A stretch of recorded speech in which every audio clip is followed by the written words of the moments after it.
Welcome all to the node. I am Mike, aka Veteran Crypto, and joining me shortly will be David. But hey, how's it going, Crispy? How's it?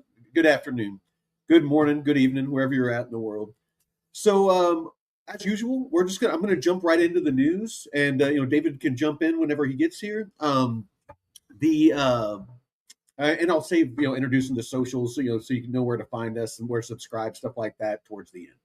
So, with that being said, let's just go ahead and jump on in. So, one of the places I do want to point out is uh, the Node.pro. So, our official website. This is where you can find all kinds of no-cost content, educational content, tools, all kinds of things that you might find valuable. So, I highly encourage you to go check this out. But one of those things is the newsletter. So you can generate a no cost sample, and I did it already before we started, and it takes about 3 or 4 seconds to generate, but this goes across all the interwebs, and it will seek out. So you get to pick what assets you are interested in. So I picked a bunch of the ones that I'm invested in, but I kind of just want to give you an idea, and then I'm going to use some of the news stories that it went out and found on its own. Like I said, it just takes a couple of seconds and saves you an hour or two of going around and going through social media, going through the news, going through all the different places on the internet to find this data and information. So, with that being said, let's go straight into. There we go. Let's go straight into the big story. So, the big story that it came up with today is MicroStrategy returns to Bitcoin accumulation amid sustained ETF outflow pressures. So, MicroStrategy has officially resumed its Bitcoin buying spree, a strategic move that appears to be providing a vital floor for the asset following a period of intense market volatility. This pivot arrives in stark contrast to the broader institutional settlement characterized by substantial recent liquidations in the US Bitcoin ETF ecosystem, which recorded a net outflow of negative 1.7 billion on the 5th alone. So, what was that, Friday? Yeah, like Friday. While spot ETFs are seeing a 5-day cumulative net flow deficit of 4.1 billion, the market has shown surprising resilience, with Bitcoin climbing 3% over the last 24 hours to reach 63.7.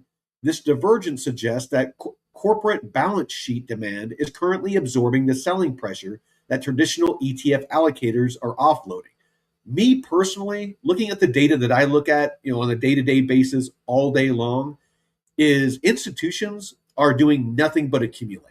They are masters at manipulating markets, both traditional and the crypto markets. They just recently got into the crypto markets, and by recently I mean like in the past year or so. And much of their liquidity and much of what they want to do hasn't entered yet. We are just seeing the tip of the iceberg because they lack the legislation, they lack the regulatory guidance on what they can and can't do. They only got into the ETFs because they were approved, by the regulatory bodies in the U.S., in Europe and places around the world. So before that, there were no ETFs. If you've been in crypto for a while, we all remember when we got the news that institutions were launching Bitcoin ETFs and were allowed to carry it on their balance sheet. And when banks were allowed to lend, and just all of these different catalysts that has allowed institutions into these markets. Let me add David real quick. Hold on one sec. There we go. I've been working on that newsletter there, Mike. So the API pipeline that pulls data for that thing, it's actually, as we speak, it's working. I've got my slave Cletus. Cletus is working. Get to work, Cletus. in between towing trucks and wrenching on engines, he's making our newsletter. That's right. He works on software in the meantime, and it's Yeah, going to be great, man. There's like 35 APIs that are called to create this new version of the newsletter, and those sections that you're sharing right there. You're looking at the big story right now. So yeah, those nine, yeah, those nine sections, those are all going to be completely custom based on whatever it is that a user selects in his or her watch list. So yeah, I'm really looking forward to it because look, I need this tool. Like I don't know about you, Mike, but I'm sure you need it too. oh yeah. Like being able to just like select a dozen assets and say, hey, this is what I want to be updated on every day, twice a day. I think that's extremely valuable, especially if like markets are more than just a long-term investment for you. If you plan to be trading, or maybe you're looking for new opportunities and you want to be kept in the know on what's going on. Yeah, this is the way to do it. I think for both long and short, term positions, because like look at Zcash. A lot of people were investing in Zcash because they saw it as a private, Bitcoin. They saw it as a store of value, and we all saw the news. When it came out, I mean, it fucking crashed. And you want to know about that when stuff like that happens. I mean, it has rebounded like 40 something percent. I'll bring up the news article here in a minute. It has rebounded since. What that is, going to do from here is, to be determined. There is some news in the article I'm going to share of, some fixes that are being proposed that are going to be able to reveal if, there was a bunch of Zcash behind the scenes that was, minted. So, but I'll get to that in a minute. But I think this is for long and short term investors. You want to know and be able to act quickly, and most people don't have the time. I mean, they have lives. They have jobs, they have families, they have obligations, and they can't just stay glued to a screen all day.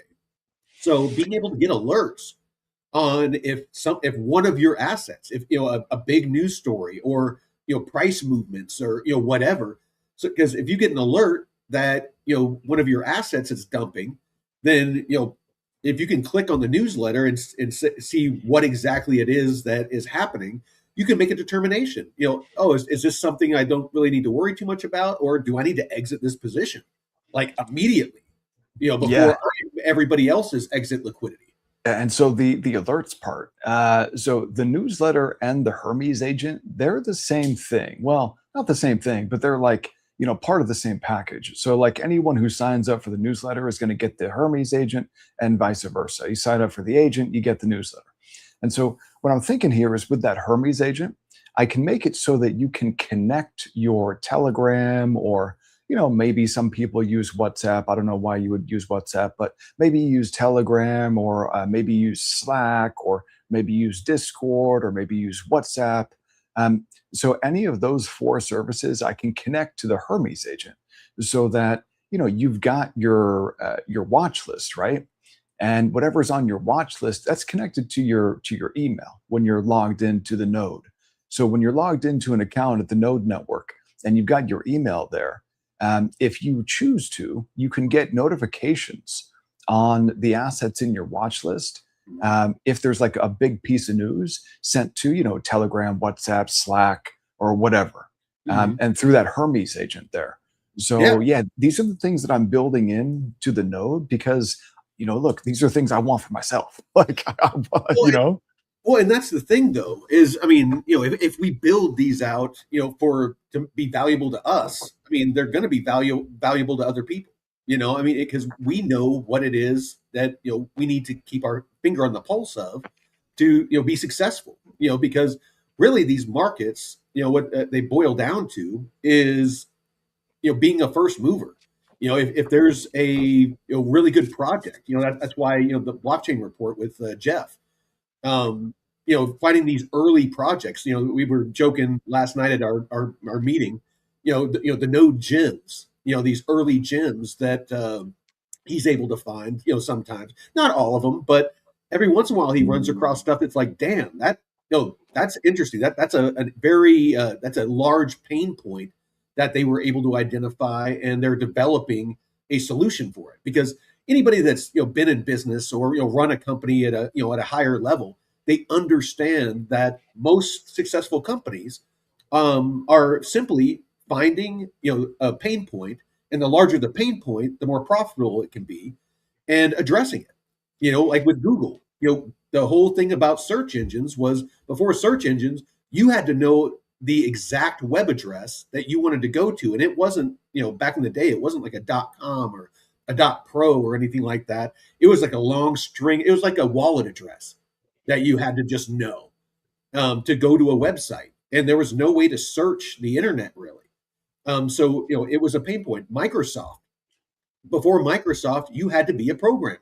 You had to know how to basically write code to develop software and to navigate and do things.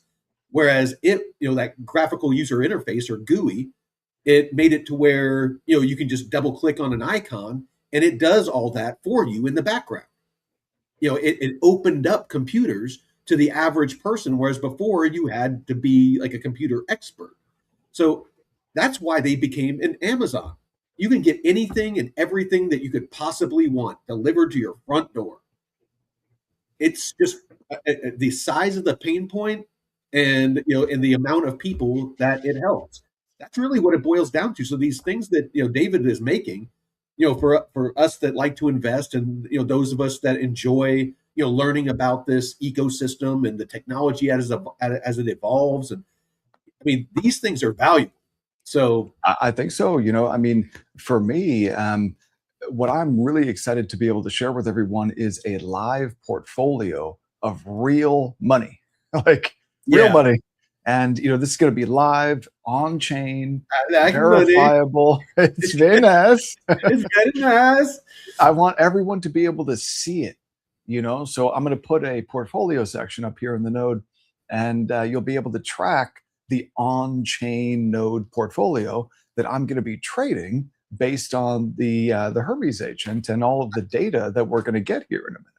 I think me, you, and Jeff should each pitch in a couple $100, and we'll do a portfolio like for the channel, and just see what we can grow it to. I mean, we tried to do it before with airdrops, but like the bottom fell out of airdrops. We were gonna Jeff was I gonna mean, farm so airdrops, and then the I was gonna airdrops, and yeah, then I I was mean, gonna try to DeFi it, and we were gonna try to grow it and see what we could do, and then we were gonna like do like a giveaway. Part of it, we were going to do like a giveaway to the community or something like that, or have like a contest. I don't know. We were thinking of something, but it never materialized. He ended up making like right, $5 or something like that. right. Well, I think the reason for that is, airdrop farming, like you can definitely do that, but you got to start with money. Like you need to like take actions with real money. That's how you actually get enough points to make it worthwhile. If you're just doing free actions, like especially over the last year, it's really, really hard in the last year to find anything legit where you Even can do with that. money, dude, because like Plume is a perfect example. They strung out that fucking airdrop for like a year and a half. It seemed like, Right. and it was all about using the network, and paying fees and this and that, and it wasn't a lot of money, but people were jumping through hoops left and right trying to rack up points, and people ended up getting like next to nothing for all the time and effort and money that they put into it. And that's how almost all the airdrops have gotten. Well, Now I mean, that so for airdrop farming to be successful, you start with 100 grand, and then you deploy that across, a dozen different airdrop campaigns, and you monitor all of them, and you perform whatever actions are required, and you're basically just mercenary capital. You're not actually risking your money, but you've got to put up real money to be able to make real money in that airdrop game. The free stuff is just like not really even there anymore. it's just in general, it's just really not. And Jeff can speak more intelligently on it than I can. I've never been into it, but yeah, he's just been telling me for a while now. He's like, just the airdrop game in general has Yeah. just dried up, because a lot of these protocols and a lot of these chains, they're launching, like Canton, a lot of these newer projects, they're launching for institutions. That's where their focus is. It's not on retail, and they don't need us. They have VCs that are giving them money, and because they all see the potential, and so they don't need our help, for development and to test the network and all of those things. It's just anyway. Well, let's jump back over to the news. So for the watch list, MicroStrategy's. So this is why it matters. For the watch list, MicroStrategy's renewed appetite acts as a fundamental counterbalance to the sustained institutional outflow streak, with the fear and greed index at an 8. Extreme fear. Market participants are hyper focused on who is willing to buy the dip. The fact that Bitcoin remains bid despite negative ETF flows and a macro environment where the CPI year over year has risen 4% suggests that the underlying bid is shifting from retail heavy ETF vehicles to capital efficient corporate and treasury focused buyers. That's what I was just saying, a little bit ago. The support is crucial for the entire crypto ecosystem as Bitcoin dominance remains elevated at 56.2%, dictating the risk appetite for Sol, Link, and the broader altcoin landscape. So I'm just going to read the counter argument real quick. Critics argue that MicroStrategy's buying power is insufficient to offset the sustained multi-billion-dollar outflows from spot ETFs, which are driven by larger macroeconomic shifts in institutional liquidity. They contend that the recent price discovery is merely a technical dead cat bounce within a broader bearish trend, exacerbated by the rising CPI and tightening global financial conditions without a sustained turnaround in spot ETF inflows. This corporate buying may only provide a temporary reprieve rather than a structural reversal. So, David, I know that you keep your finger deeply on the pulse of this stuff. So, I mean, from what I just read, is this what you're seeing? So, what I'm seeing here with the ETF flows, and the best way I think, Mike, to take a look at those ETF flows is just to take a look over here at Farside, because they do a really good job of aggregating data. So if we just take a look at the flows over the last month for Bitcoin, it's been ugly, man. Really, really ugly over the last month. I mean, really just the last 3 weeks, from the 20th of May to just this past Friday. We've seen massive, massive outflows from those spot Bitcoin ETF products. Now, if I'm just looking at the Bitcoin ETF flows, that's one thing. But we've got Ethereum ETF flows. We've got to take a look at massive outflows there. We take a look at the Solana ETF products. Now, the Solana and Hyperliquid ETF products are kind of funky because it looks as though the institutions that have been purchasing the Solana and Hyperliquid ETF products have been mostly like, corporate treasuries. So you see small inflows and you never see outflows, probably because, the companies or institutions buying those Solana and Hyperliquid ETF products have a much longer horizon, a much longer timeline for their investment than, maybe some of the more speculative, hot capital flowing into and out of those Bitcoin and Ethereum ETF products. Mm-hmm. But I mean, you don't really see outflows to speak of for Solana or Hyperliquid ETFs. Bitcoin, though, massive, massive outflows. Now, this could and probably is marking a short-term bottom. So it's likely that we're going to bounce from here, into July, unless the stock market really, if the stock market really starts to motor lower, which, I mean, hey, I think is unlikely too, because even though things are, expensive and overbought and yada yada yada, the companies that are leading the stock market higher, these are the best companies in the world. They generate a ton of free cash flow, and they've got this new AI, which is like a genie, So even though they're spending hand over fist to build these data centers, even though they're doing that, I don't think that the euphoria phase is quite upon us yet. I don't think that the expansion has really happened yet. And I think that we need to start to think a little bit bigger.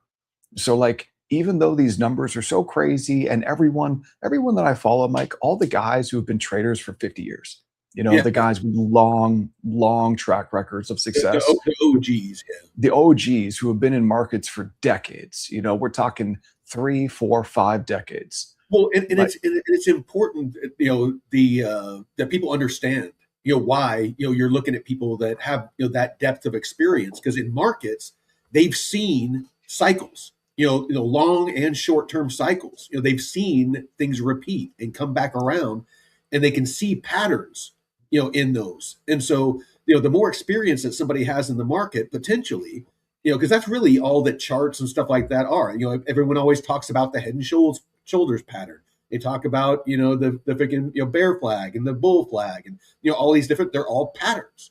So it's really pattern recognition. But go ahead. Yeah. So it's pattern recognition, and there are cycles. Cycles do exist in markets, but the guys who have been at this for decades and decades, they all say that things are expensive, that stocks are expensive. And, stocks are a discounting mechanism. They are expensive. Well, yeah, because the dollar is becoming less valuable. Yeah. But, stocks, equities are a discounting mechanism. They discount future cash flows. It's pronounced stonks. Stonks only go up. They only go up, right? So, and now we've got this new Fed chair. And even though he probably should be talking about hiking, it seems like there's no way he wants to touch that subject. So we'll see. But, here's the thing with stonks, though. They only go up. And here's the important thing. The market is a discounting mechanism. It's supposed to discount future cash flows into the present. And so if you take a look at the companies that are leading this rally in stocks, in the NASDAQ, in the S&P, in the Russell, those companies, maybe not so much in the Russell, but definitely in the S&P and NASDAQ, the top 10 companies, they're killing it. And their earnings are growing, not shrinking. So and you look at, what is it? SpaceX, is their IPO is supposed to be here on Thursday, isn't it? Like the 12th? That'll be interesting, man. That's going to be really interesting because, like valuation on that thing is fucking insane. So is it? Is it really, though? Is it really? Well, isn't it like $2 trillion or some shit? Well, so what? Because what if Mr. Musk over there is able to, deliver on these humanoid robot products and merge Tesla with SpaceX and start delivering payloads to the moon? And I mean, but that's Starlink. Not to say that he can't, do that, but just, from a pure, valuation standpoint, Starlink. What's Starlink worth? You see, if we talk about the number, like 2 trillion, okay, big headline number, but how much revenue does SpaceX actually generate? I think it's relatively small compared to the IPO valuation. And the IPO is definitely going to be a liquidity event. A lot of people are going to want to sell 90 days after the IPO date. But, we could have a ton of volatility around that, though. I just think that, if SpaceX pulls back after its IPO, dude, you got to buy that. You got to buy Tesla. You got to buy SpaceX. Oh, no, I'm not saying don't buy it, but I'm just saying, keep in mind that there is a massive, a massive valuation, that we should. So remember, Mike, we were talking about how do we value these crypto assets? What are the metrics we value them? Well, when it comes to stocks, it's pretty straightforward. People have been doing this for hundreds of years, so what the valuation metrics are. Now, is SpaceX expensive at its IPO? Probably. Have big IPOs like this, in a late stage of a bull market, tended to mark the top for a little while? Yeah, they have. Could we see, some type of a correction out of the S&P and the NASDAQ after the SpaceX IPO? Sure. Is that likely? Probably. And here's another tell. It looks like bonds might want to push a little bit higher. That would mean rates lower.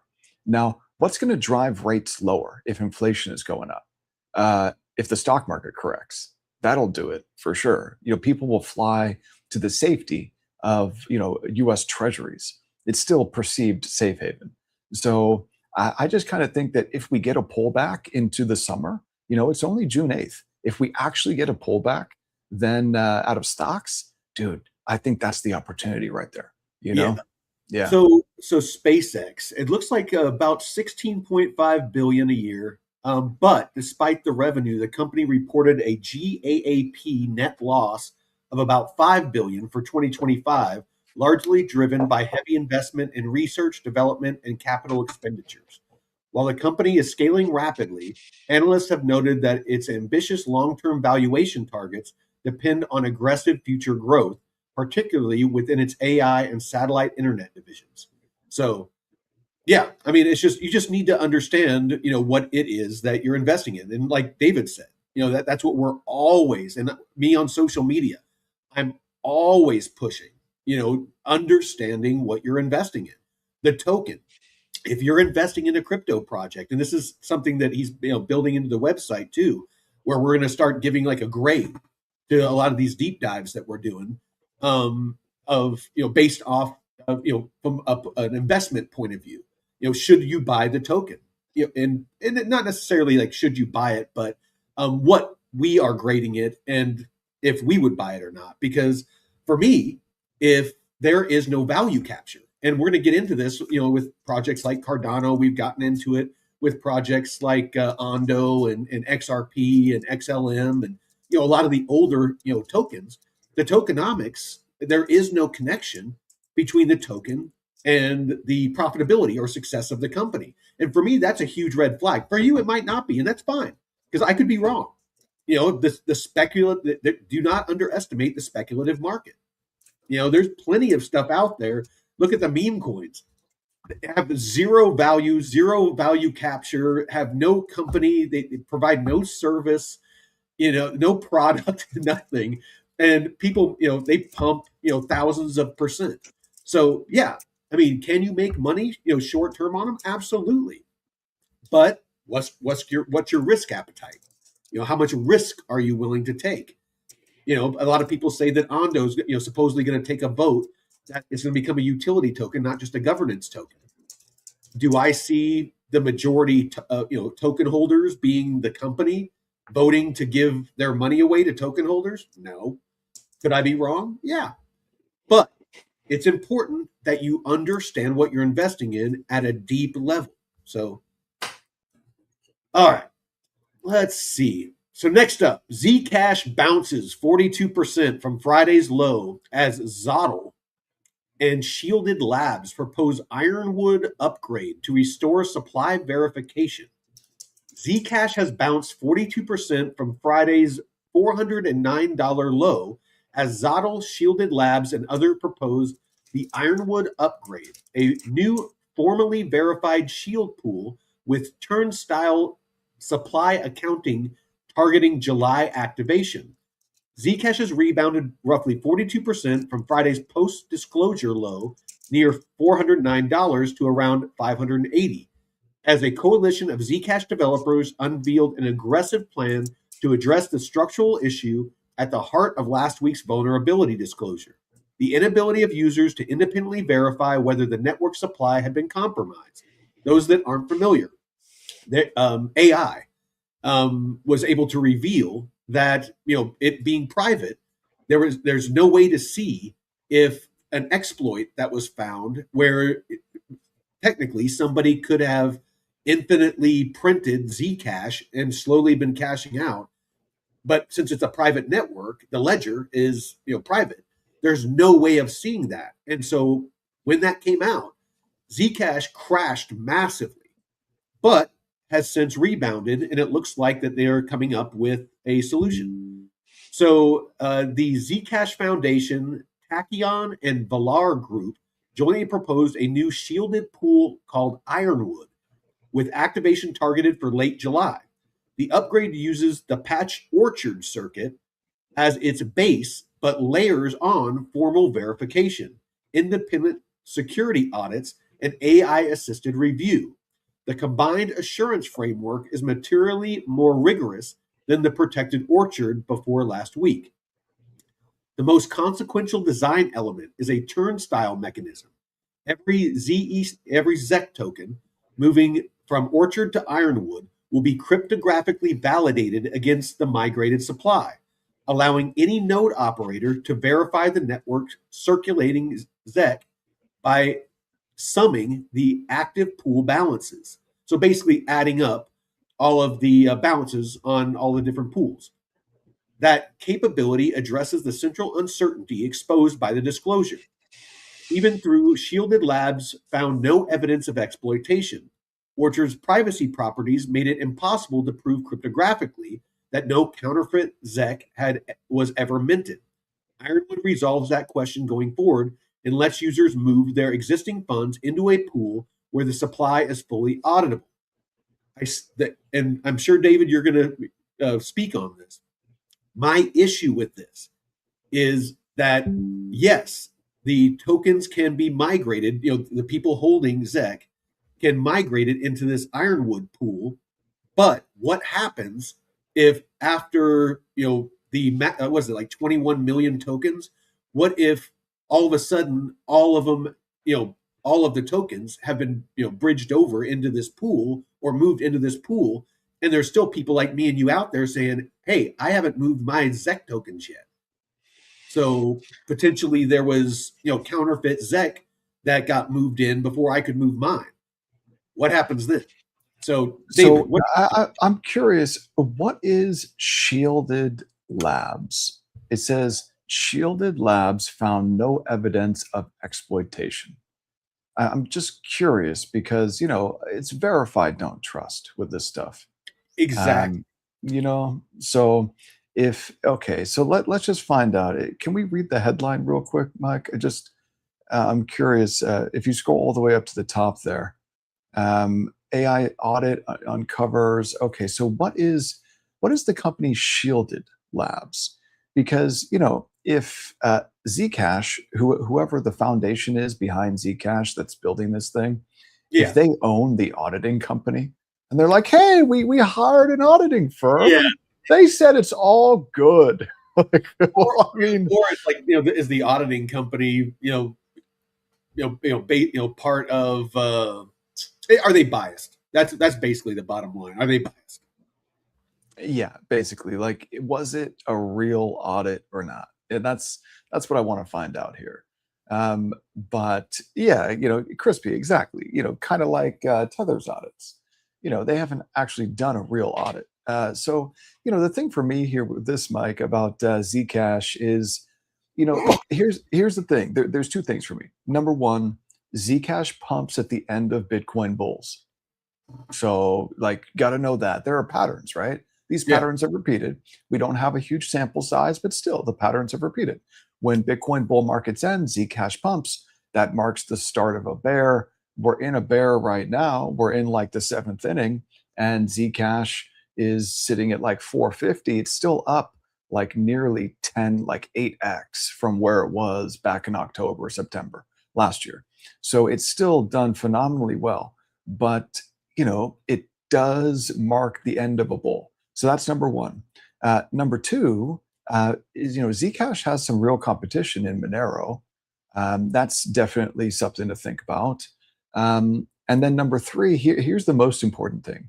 In crypto and DeFi, whenever you see a project get like just hammered, for whatever reason, unless it's some type of a serious exploit, and even then sometimes, I want to read that in a second.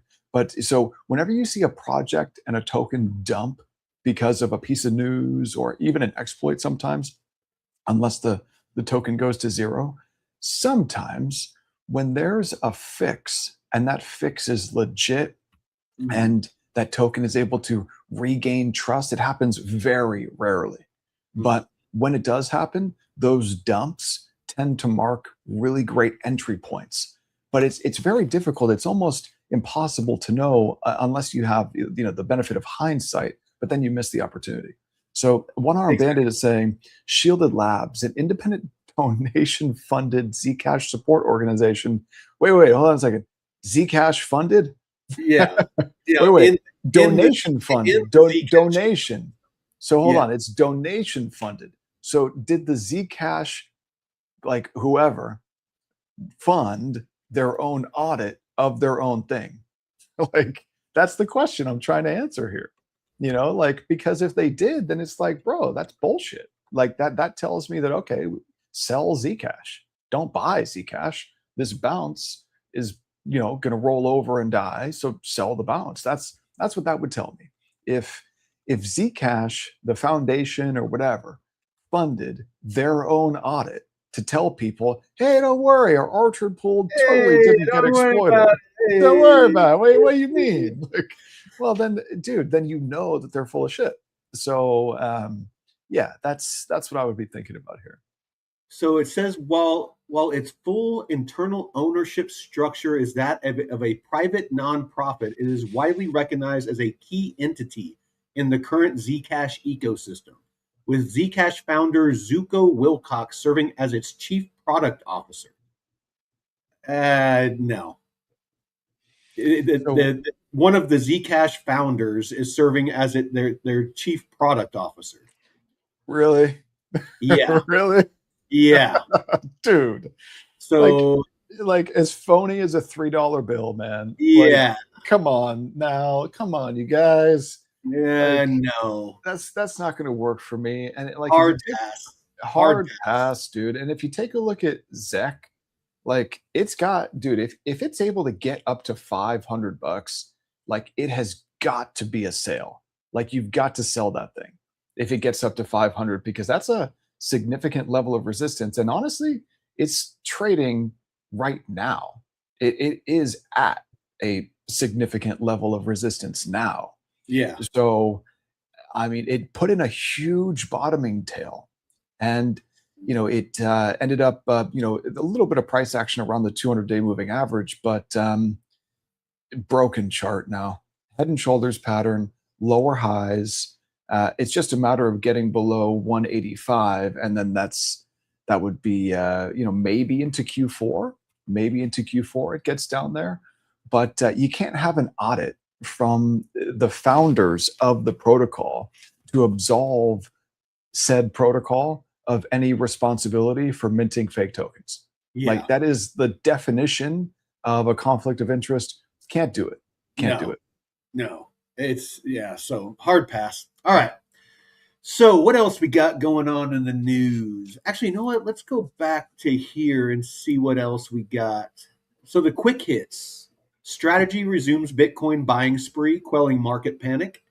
So, we got the hyperlink. This is the newsletter on our website. And I always love having links to the sources.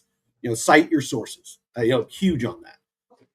So you can go and read more about it. Click on it. Intel and Hitachi team up to accelerate physical AI across industries. Intel is partnering with Hitachi to advance physical AI applications, a development involving industry players often linked to broader technology. Market sentiment is impacting digital assets like Bitcoin and ETH. And then the node take. Despite a reading of 8 or extreme fear in the Feared and Greed Index, crypto markets are showing resilience as Bitcoin climbs to 63.7, up just over 3%. Market sentiment found a floor after reports that MicroStrategy resumed its accumulation strategy, helping offset the heavy selling pressure seen in US spot ETFs, which recorded a negative 1.7 billion net outflow on June 5th, while aggregate open interest remains steady at almost 2 billion for Bitcoin. The relative stability in funding rates suggests traders are cautious about chasing this bounce amid the sustained 14-day cumulative ETF outflow of almost 11.7 billion. 12-hour watch. Monitor the Chilean balance of trade data at 12:30 UTC for potential volatility in commodity-linked assets. Right, because Chile, a lot of copper, a lot of Yeah, gold, maybe other, metals and commodities. stuff. Yeah, Yeah, commodities come out of there. So this is really cool. So I just want everyone to know that, these sections are going to become so much better today, tomorrow, over the next couple of days as I continue finishing this newsletter product. It's going to be so good, dude. Like, so the 12-hour watch, just being able to like be told, hey, you got this Chilean data point that might move markets that are, commodity markets. And then the next one, the 24-hour watch, you've got an Australian data point, that might be important. Maybe I'm going to improve this a lot. But the best one is the 72-hour watch. So Oracle reporting earnings on the 10th. So that's definitely gonna move Oracle, that's for sure. But it's going to impact IGV, that software index. So that'll be important to watch. Yeah, and I love this data freshness, verified 68 of 84 sources, and it gives you the time and date and everything. Right. So yeah, I love that. All right, so let's go to the rest of the news. Let me add you there. Let me grab some more coffee, Mike. I'll be All right right. back here, man. All right, so Clarity Act pressure. A coalition of over 200 crypto firms, including Coinbase, Ripple Labs, and the Blockchain Association, is aggressively lobbying the U.S. Senate for an immediate floor vote on the Clarity Act.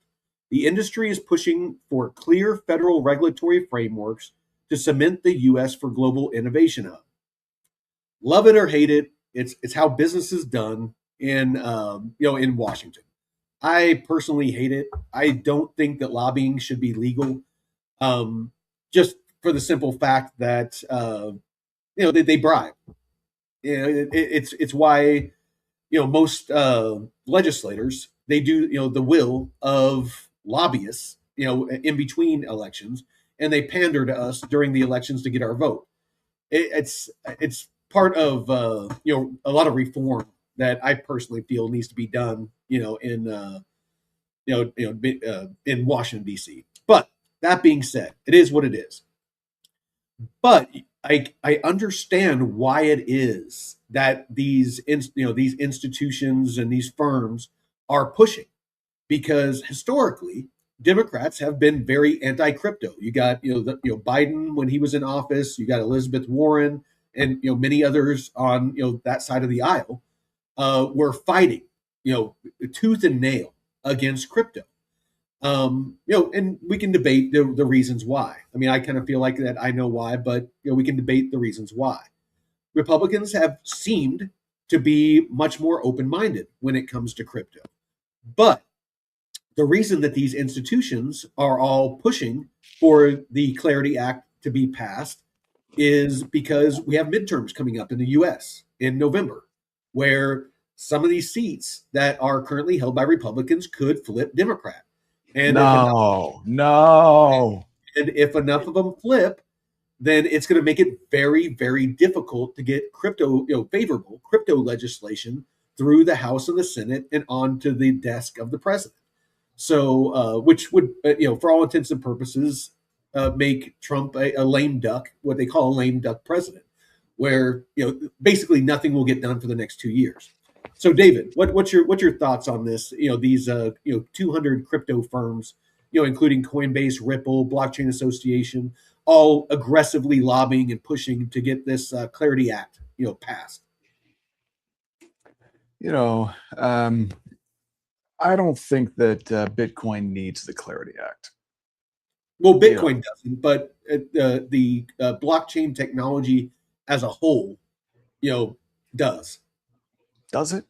Because I kind of think that these banks and institutions, I don't think it does. I think that if anything, it'll be negative, because these banks and institutions, they don't have an incentive to like make Bitcoin or Ethereum great. No, but they can't inject liquidity into anything that doesn't have guardrails, and so. But they can just build their own, though. So like that's the thing. Like if the Clarity Act passes and it's written by banks, which it is, then they can just make the rules to like exclude the public chains as much as possible. Oh, and absolutely. Then like they'll just make their own private walled gardens. They've already talked about doing that. Yeah. And then, it'll just be, TradFi 3.0, where like it's TradFi, but it's on chain TradFi in their own little private walled gardens. And then, you might see what they call like a vampire attacker, where, all these public chains like Bitcoin, Ethereum, Solana, etc., they have, capital on their chains, right?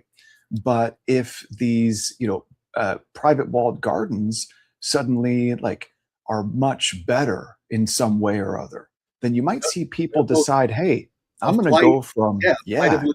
liquidity from these to those. Right, right. They're going to try to just soak up as much capital as they can, and they're going to try to write the rules in such a way to exclude those public chains as best they can.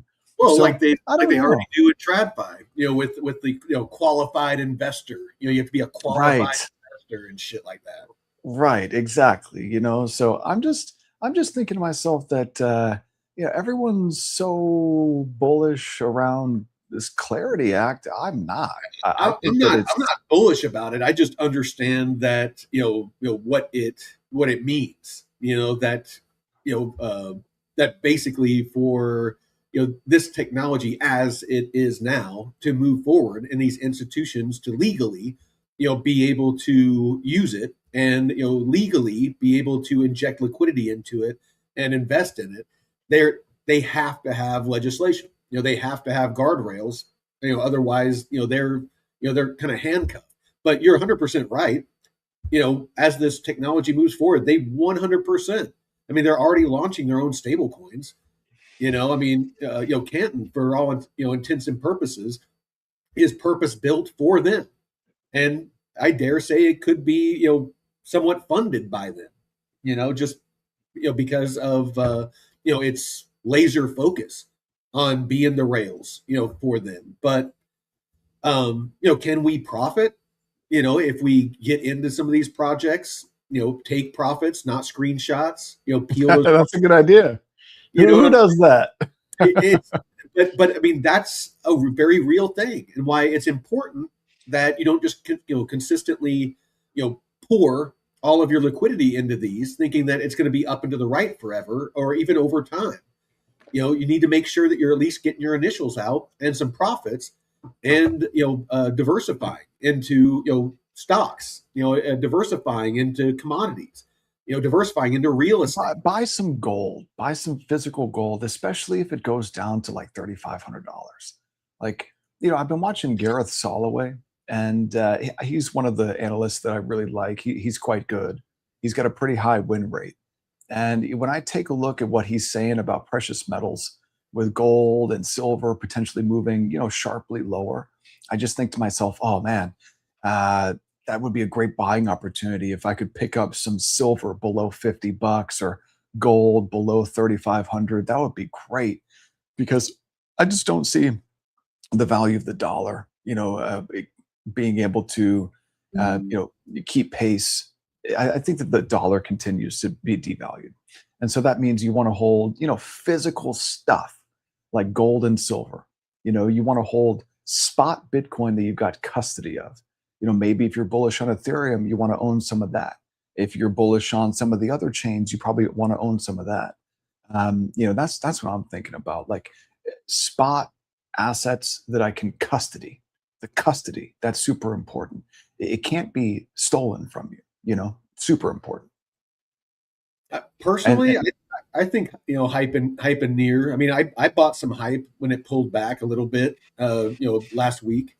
So I mean, I definitely think that we still got a couple of months before October, and that's kind of where David has been saying, and a lot of people that I've been watching are saying is probably going to be the bottom of the bear. And so up until then, any decent pullbacks, I'm probably going to buy a little bit of some key projects. didn't we take a look at Near though? Aren't the tokenomics there for Near like not the best? Um, a lot of hype, but tokenomics not too good. Well, they had some really cool stuff going on with the project, and I think that there was some concerns with the token. But I don't think that there was any huge red flags. If memory serves, we do so There many deep was, I think that there was. I think that it's like 50% of the float is like, not locked up that in any that's way. what it was. It Like was there's a massive amount of supply. It's also I think it had a super float of inflationary, 60% or like just over 60%. I like a think. lot. Yeah, something like that. And also super inflationary too. And like there's no plan to make it not super inflationary until Yeah, like sometime next year. and So I and I know mean, that the staking was not enough to offset the inflation. And the real like near is the near intense. It is a cross chain bridge. Like that's what it's good at, because near DeFi sucks. Like if anyone's No, ever, no, but a yeah, lot of that stuff that you were pointing out, and like some of the stuff that you shared in the Discord, of some of the cool stuff that you were able to do, using those intents and stuff like that for cross chain, that those sort of functions, was really really cool, and very unique. I haven't seen any other projects. Not to say that they're not out there, but I haven't seen any projects out there doing some of the stuff that they're doing. I don't think that there is anything. I mean, maybe you could say that Thorchain kind of, sort of, maybe, but it's a much, much different architecture over at Thorchain. Um, but yeah, no, I'm pretty sure that the near intents, like that's an amazing thing. I love what they've built. Near the token, not the best tokenomics. So again, Yeah. difference, tech, tokenomics, tech, tokenomics. Like which one is the important one? Well, they're both important, but the tokenomics is the most important part, because As an without investor, good, as yeah, as a user of the tech, then yeah, the tech is probably the most important. As an right. investor in the token, it doesn't matter how sexy the tech is. If there is no connection between the token as far as value capture and the underlying project that's generating the revenue and the fees and stuff like, it doesn't matter how successful that company is or how profitable they are. It's other than pure speculation, it's not going to benefit you as a token holder at all. And speculation can work for you, very dramatically, but it can also work against you in a very dramatic fashion and in a very quick fashion. Yeah, I mean, so just don't get caught up in the hype around these tokens. When you see guys like Arthur Hayes saying, "Oh, this is my holy trinity," and then 4 days later he dumps it all. Like, you can't get caught up in the speculation and the hype. So like, you Well, those really, are influencers. They're trying to yeah, influence you to buy the token to pump the price so they can use you as exit liquidity. right. So like you've got this, the XRP army is literally a shill army to Yeah, pump the token. Like yeah. same thing with all the rest of those ISO tokens. And then whenever you see this type of like hype and excitement in a Bitcoin bear market around altcoins, Mhm. altcoins don't go up against Bitcoin as a rule. There's like three that go up against Bitcoin. Over a longer period of time, it's, Ethereum has gained a lot of value in Bitcoin terms, although it's been losing a lot from its all-time highs. But if you zoom out on a long enough timeline, okay, same thing with BNB. Zoom out on a long enough timeline against BNB or against BTC, and it starts to look good. You take a look at something like Hyperliquid, very little data, got about a year of data, but it's massively outperformed Bitcoin. You take a look at something like Tron, only since basically like the last year and a half has it really started to outperform Bitcoin. Um, and like, what am I missing? I think that's it. Like I think there's like three or four that have actually outperformed Bitcoin.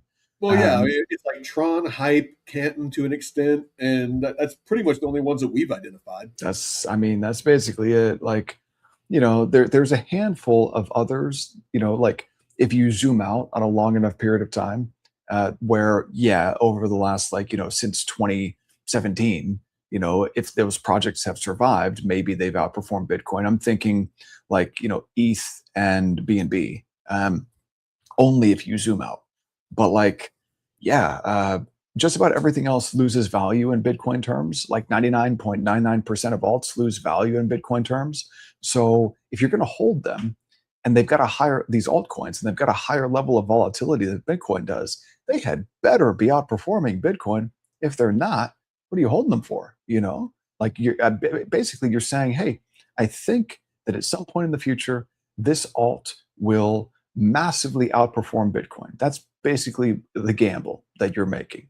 And there are very, very few projects that I really want to gamble on unless they've got amazing tokenomics. And Yeah. that's where hype really shines, because they make so much money, man. And they're constantly buying back the hype token. And so that right there, they Well, are, and it's programmatic. It's automatic. yeah, It's not like like somebody has to go in and manually do it. It's built in to where there's programmatic buybacks of the token and burn of the token to make it deflationary. But as David has pointed out, that can work in reverse. If people stop using the platform, the protocol, and enough fees aren't generated to fund those buybacks, then it can get to a point to where it's not buying back enough to keep it deflationary, and it becomes inflationary. So it works both ways. I see in the chat one of our members or viewers is mentioning Caspa, and I used to really like Caspa back in like 2017 when I was GPU mining Ethereum before the merge. A lot of people were talking about. I think Caspa launched like around that time, something like that, if memory serves. I don't quite remember, but like Caspa, if you zoom out. Yeah, well, I mean, it definitely has outperformed Bitcoin if you zoom out, but from its all-time high in Bitcoin terms, it's down a lot. It's down like 90% from its all-time high in Bitcoin terms.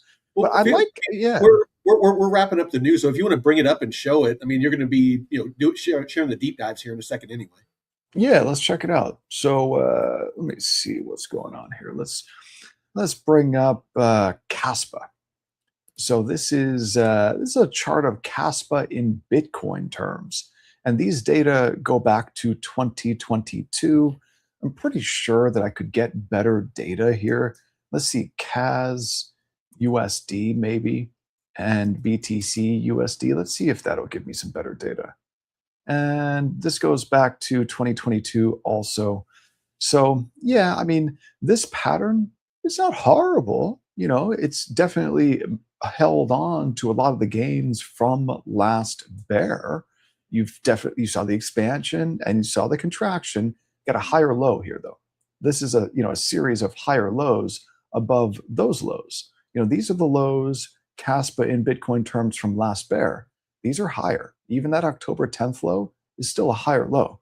So this is a hell of a lot better than most other altcoins in Bitcoin terms. So maybe I can take Caspa and Scotty's saying definitely tested that 200 a few times. yeah, so once, twice, 3, 4 times. So I think it's probably a better idea to just measure these alts in Bitcoin terms rather than in anything else. So if we take a look at Caspa, okay, not bad. Let's take a look at something else. How about dog doo-doo? Let's take a look at some I was going to say dog with hat. No, this is Cardano, man. Oh yeah. So this is Oh, and we're going to be doing a deep dive on that here in a minute. Right. So that's why I wanted to bring it up. So this is what you don't do. Okay. You don't buy something, watch it pump in Bitcoin terms, and then hold it and just have it give it all back. This is just like, what is this? Massive capital destruction. That's what this is called. Down 96% in Bitcoin terms. And in US. There is so many channels out there that have just constantly shilled this project. And for what reason, I have no idea, because honestly, I think it's because they bought a bunch of it because, back during that time is when a lot of people, when it first launched and they saw that parabolic, I think a lot of them bought in to that pump and then watched it bleed off and just held it way too long. And they're hoping they were hoping for an escape pump. They were hoping for it to pump enough to where they could sell to get out. And it just never happened. I mean, I don't know what there is to like about this protocol because, I've never been. Huh? There's nothing going on. There's no DeFi to speak of. Nobody's building on it. He's, Charles is, put out that video where it sounds like he just dumped on his own thing. Yeah, like he's walking away from it. I mean, we'll get into the deep dive and people can decide for themselves. But I see nothing but reasons not to buy Cardano. It just it never made sense to me. Scotty, or they just believed in Charles, like kind of like Mike and Arrow. Yeah, man. I mean, it's the same. At least Arrow has a successful protocol that generates revenue, and and there's the buyback and burns, and there's some decent tokenomics. I mean, it's a far superior freaking investment in my opinion than Cardano. I just threw up in my mouth a little bit. That's because you're so excited about Aerodrome. Oh God. Yeah. So I mean, Aerodrome has a problem because I don't think that, like, when they report fees, like revenue and fees, I think they're bullshitting. I think that their revenue and fees are bullshit because, I, like, I don't, and the reason why is you can see how much arrow that they are buying and locking and burning. Yeah, it's all there. So if they say we generated this many fees, 100% of the fees goes to that buyback and basically burn. So there's data that you can look at to make sure that that's the case. And again, it's automatic. So it's not like it's done manually. So I don't it's know. easy enough to check. I call bullshit on Aerodrome, but Well, you can so call bullshit, but the data speaks for itself. well, let's bring up some of these. What are these datas you speak of? We should definitely go and do Well, I a mean, deep dive we're on about this. to. I mean, we can do I can make tomorrow's a deep dive into Oh, we arrows. should do that. Oh, that would be great, Mike. Thank Yeah, you. yeah. So, Well, if you've eaten your words on a couple of times hey, when man, I would love to. Like, I would no, love no, to be and proven wrong. I get it, but it's just like I mean, it's important that we understand the positives and negatives, and you have pointed out some valid negatives on Arrow and some other projects as well, and as have I, and it's important to have that banter, that to have that not just locked into the confirmation bias of my baby's beautiful, don't talk bad Right, about right, the right. baby. But that I'm so happy that you mentioned that. Yeah, Confirmation bias and cognitive dissonance, because it's the same thing whether you're holding Arrow and believing the bullshit narrative about Aerodrome, or you're holding ADA and thinking like, I love my ADA. It's the same confirmation bias, the same cognitive dissonance, the same fallacies that we fall into as humans, even when we know what they are. So, like, talking, yes and no. So I mean, like same thing, I think. in the case of Cardano, it's I can't think of any single piece of data or project that's being built on it. I can't think, tokenomics. I can't come up with anything that would make me bullish on that project. But with Arrow and other projects, I can look at the tokenomics and say, hey, there's some good and there's some bad aspects, or the project.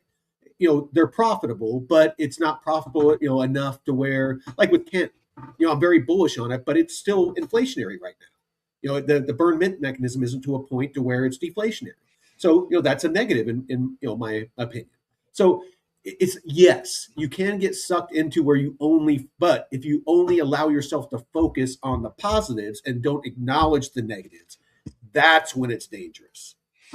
Yeah, I'm just thinking that for Cardano, that these lows here from last bear market at, like, what is that, 3 cents, 4 cents? Like, I think that Cardano might revisit those last bear market lows, simply because, like, what exactly do you do on Cardano again? Can someone please remind me?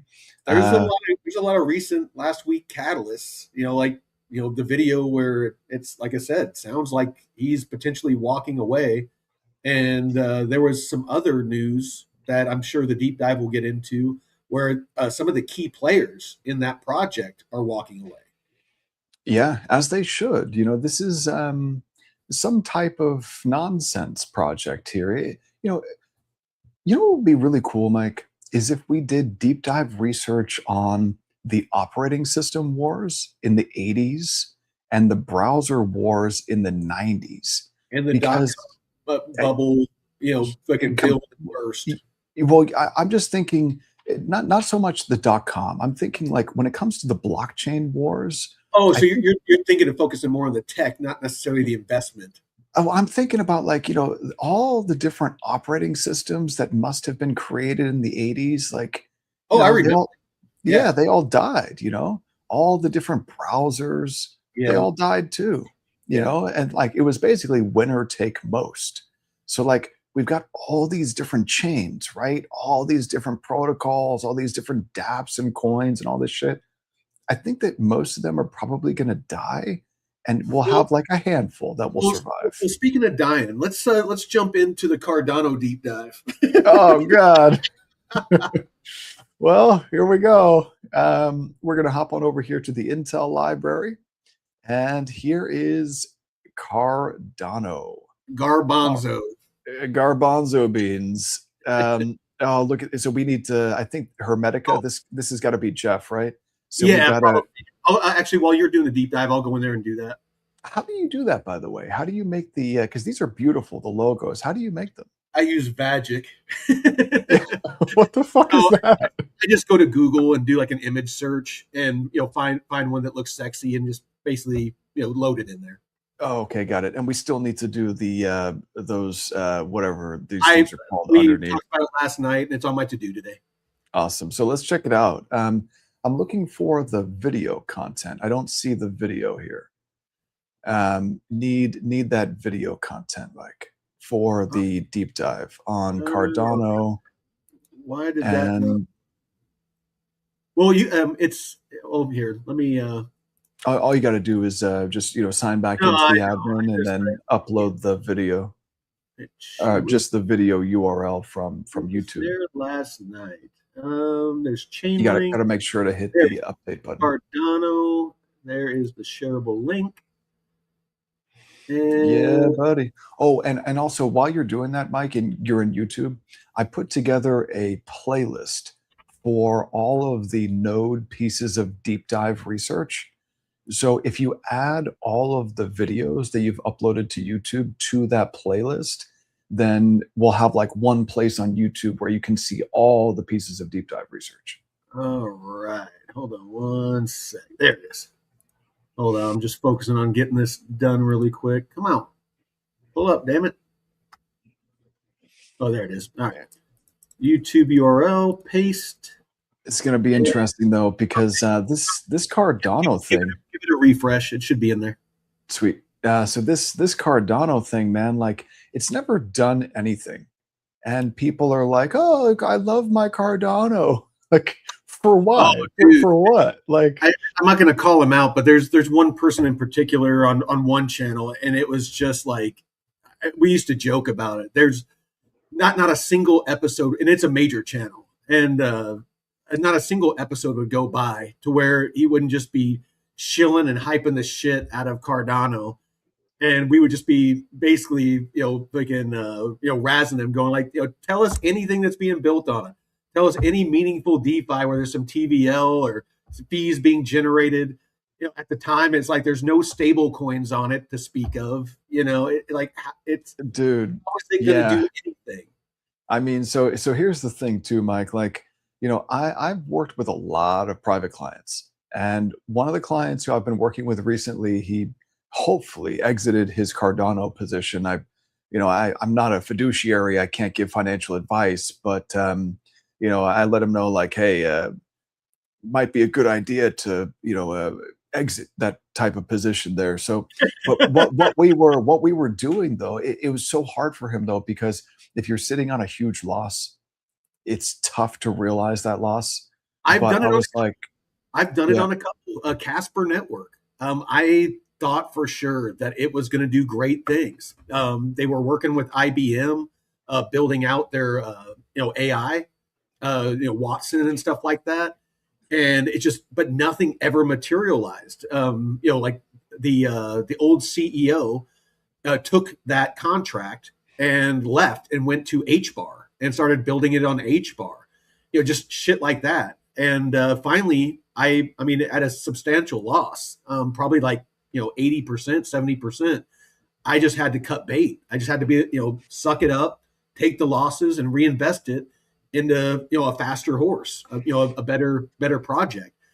And yeah, that's what I did. yep. Sometimes you just gotta take it on the chin. Yeah, sometimes your first loss is your best loss, but it's just really, really difficult because losses hurt doubly as much as gains feel good. So Yeah. losses, like really limiting your losses, super, super important for survival, but also for your mental survival. And so, like, when I'm taking a look here at Cardano DeFi, right? Like, working with the clients that I work with, like, unfortunately, I have to try to go through Cardano DeFi and find some shit to do. And I'll tell you, there ain't shit going on here, man. Like, these protocols all suck, like, really fucking suck. And so that's why it's so interesting when I look at surf lending. Like, Oh I yeah. don't even, what is this one? Plus Crispy 6. Crispy said his XRP was his largest realized loss, rolled right into Arrow. Oh, buy Bitcoin, bro. Buy Bitcoin. But like, this is kind of interesting. So this is the lending protocol on Cardano that it looks like it was made with AI, so the user interface isn't horrible. This looks like a real legit lend borrow protocol, probably the best one in terms of UI UX on Cardano, and it looks pretty new. Actually, it's not. It's about a year old. Huh. Well, this is going to die too, because when the chains die, then it doesn't matter if the protocol is any good. So let's learn here a little bit Or the about protocol goes Cardano. straight to another chain. Yeah, it could. It definitely But could. of course, that's not bullish for Cardano. I mean, that might be bullish for that protocol if it's an awesome protocol. It just needs to find a better place to live. Yeah. So I mean, I want to take a look here at Cardano. Let's. God. Oh my God, dude! And then to have This is like going to the doctor for a proctology exam. It's like this you is need to do it, but it's not going to be pleasant. oh man, fuck that. I'm not having some doctor checking out my butthole, dude. That's a bunch of bullshit. I think that's a scam. Let's play this. Let's play this piece of content though. By June 2026, the Cardano blockchain completed a structural pivot. The era of core protocol construction ended, and the network transitioned its entire operational focus toward commercial utility and decentralized self-governance. But this transition revealed a striking contradiction. Cardano is currently operating the most advanced technical stack in its history, yet it is simultaneously suffering through a severe macroeconomic contraction defined by rapid capital flight. I love how the narrator just, puts this in such beautiful language. It's like, unfortunately, Cardano is suffering from capital flight. And it's like, well, yeah, like, can you be a little bit more blunt and honest, please? Yeah. It's so polite. This split screen chart maps out the central tension defining the network. We have two opposing trends actively competing to shape Cardano's future. On the right, the macroeconomic reality. Total value locked across the network has contracted to approximately $166 million. It's half that now.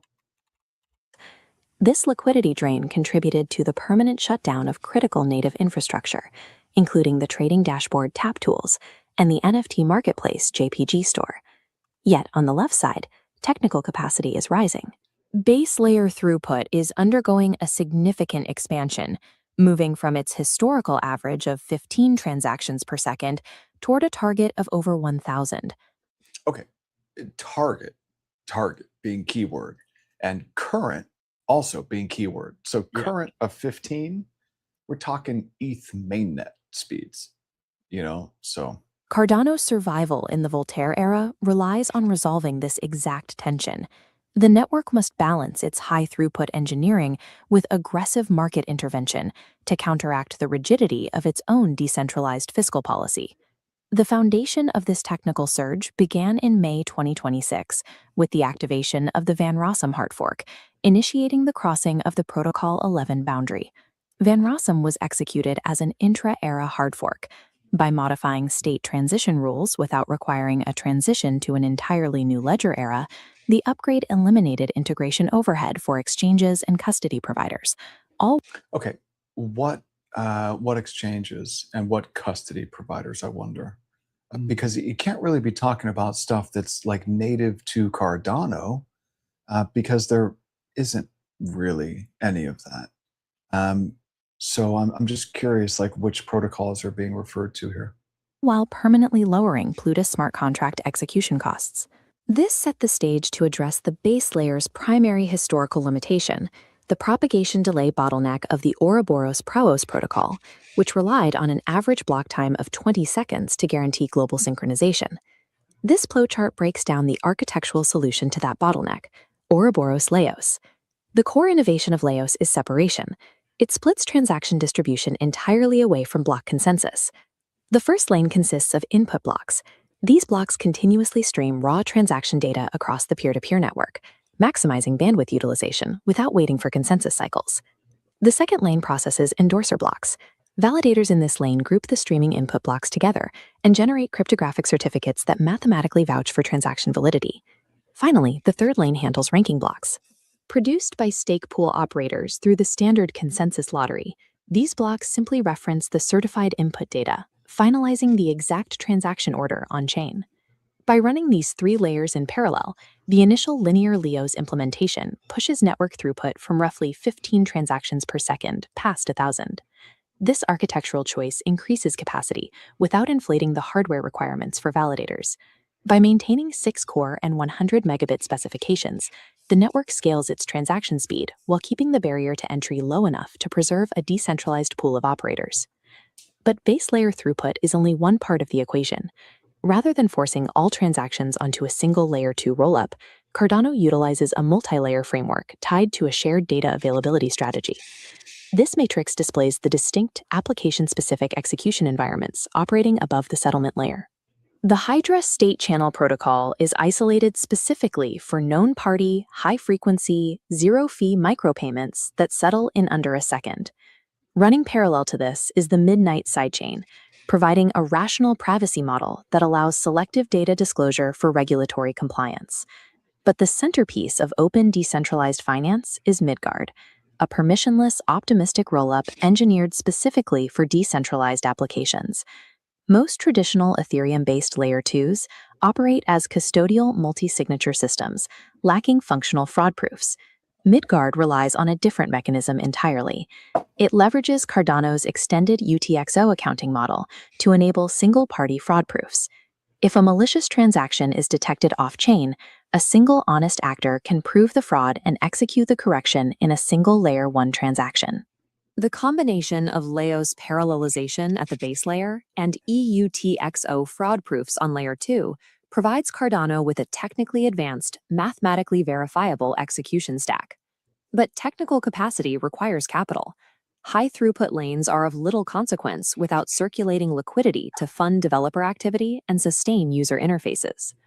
Cardano's macroeconomic health is governed by a hard-capped supply limit of 45 billion ADA. To pay epoch rewards to validators, the network relies on the steady decay of its cryptographic reserves.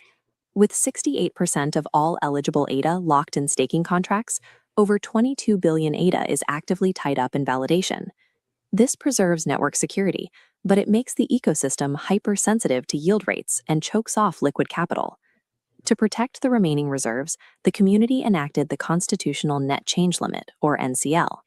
This diagram visualizes the mechanism designed to prevent structural treasury deficits. The formula enforces a strict ceiling on the treasury. No more than 300 million ADA can be withdrawn per epoch, regardless of ecosystem demand. The math is intentional. It aligns maximum potential expenditures directly with historical treasury inflows. By limiting withdrawals to the natural rate of replenishment, the protocol ensures long-term capital longevity. But this creates a severe negative externality. This cap tightly restricts the flow of working capital back into the active ecosystem. That's what Charles was talking about. He was saying that there's no money to fund ecosystem growth because the governance or whatever, the decentralized governance won't allow it. Yeah. The resulting liquidity drought is linked to the infrastructure shutdown seen in 2026. Right. Without timely treasury funding to cover server costs and developer overhead, projects like TapTools and JPG Store were starved of operational capital.